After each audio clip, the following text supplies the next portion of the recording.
forgiven na, amen, kahit tayo forgiven na, ay pwede pa rin hindi ka kapamalaya. Amen? Kahit andyan na sa ilang, pero pwede pa rin hindi ka malaya. Amen? Pwedeng pinapatawad ka na ng ating Panginoon, pero hindi ka pa rin malaya. I remember, no, sa buhay ni Lazaro, amen, in the Bible, nung nabalitaan ni Jesus, napatay na yung kaibigan niya na si Lazaro, at ang sabi nun sa Bible, 4 days later, dumating ang ating Panginoon, Jesus, sa lugar kung saan si Lazarus. Amen?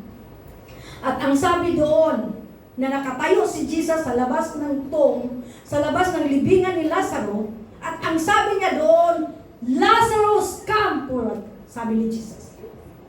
Lazarus, come out. Lazarus, arise. Sabi ni Jesus. And God is being powerful, mga kapatid. At nabuhay muli si Lazarus. At hindi sinasabi ng Panginoon kay Lazarus, nung lumabas na si Lazarus, hindi sinasabi ng Panginoon, oh Lazarus, will come back life. Hindi yan sinasabi ng Panginoon. Will come back to the light.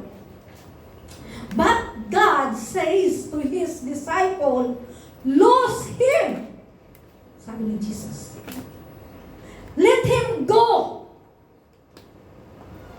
Kasi paglabas ni Lazarus, buhay na nga siya, pero mamified pa rin siya. Amen?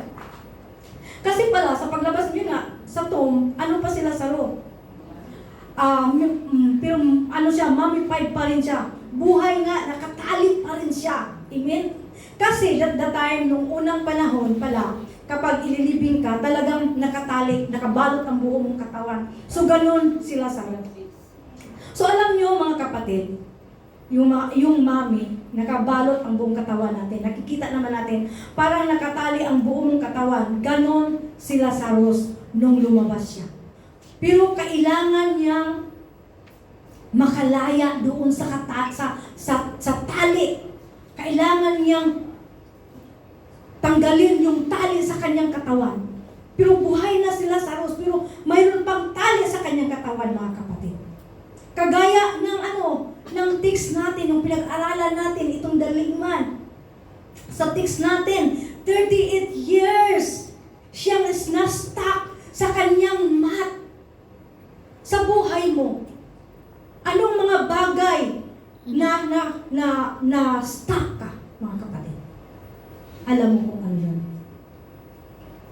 Amen? So itong lalaki na ito, 38 years na-stuck siya sa kanyang mat na yon. At si Lazarus, kailangan siyang kalagan. Kailangan siyang kalagan, mga kapatid. Para tuluyan na talaga siyang malaya. Amen? You need to lose him, sabi ng Panginoon.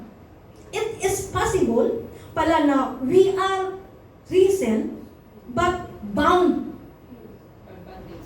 Amen? May boundary. Boundary. Now we are alive but bound by sin. Naintindihan niyo, mga kapatid? Amen.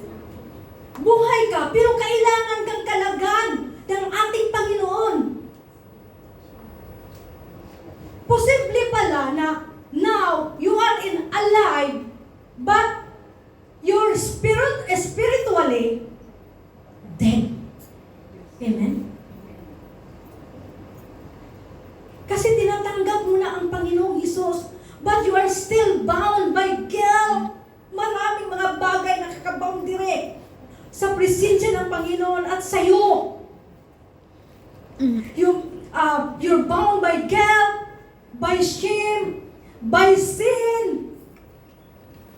Na posible pala na ikaw ay victorious na, pero nasa victim mentality. Kapatid, mga kapatid. Amen?